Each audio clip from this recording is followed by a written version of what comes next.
ध्यान देंगे। चलो आज हम लोग पढ़ेंगे कि किसी भी जीव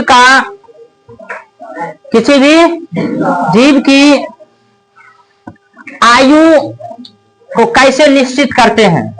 कोई भी जीव जंतु है ना, उसकी आयु का जो निर्धारण करते हैं कि इतना वर्ष तक ये जीते हैं, है कि नहीं, आयु को निश्चित हम कैसे करते हैं इसके बारे में पढ़ेंगे। ठीक है, समझ में आ गया सभी को। ठीक, हम क्वेश्चन पढ़ रहे हैं, रेडियो कार्बन विधि को समझाइए। रेडियो कार्बन विधि है क्या? रेडियो कार्बन विधि तो यही है किसी भी जीव की आयु को बताने के लिए कि यह व्यक्ति इतना वर्ष जीते हैं, तो हम लोग रेडियो कार्बन विधि से ही पता लगाते हैं। समझ में आ गया? सभी ध्यान देंगे, बात की ओर ध्यान देंगे, उतारना बंद कर दो। ठीक है, तो किस विधि से?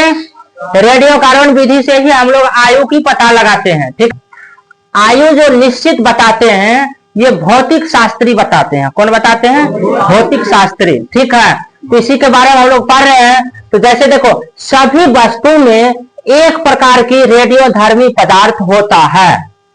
सभी वस्तु में एक प्रकार की रेडियोधर्मी पदार्थ होता है जिसे कार्बन 14 कहते हैं। जिसे कार्बन 14 कहते हैं। समझ में आया? जितना भी वस्तुएं हैं, समझ में आ रहा है, जो भी हमें आंख से दिखाई पड़ रहा है सभी क्या कहलाते हैं? वस्तुएं कहलाते हैं। हम भी वस्तु हैं, तुम भी वस्तु हैं। समझ में आ रहा है? सब वस्तुएं हैं। तो सभी वस्तुओं में एक प्रकार की रेडियोधर्मी पदार्थ होते हैं जिसे कार्बन 14 कहते हैं। ठीक है, रेडियोधर्मी होते हैं जिनमें से निश्चित दर में छोटे छोटे कण निकलते हैं। रेडियोधर्मी जब बोले हैं वो वैसा पदार्थ होते हैं जिसमें छोटे छोटे कण निश्चित मात्रा में रहते हैं।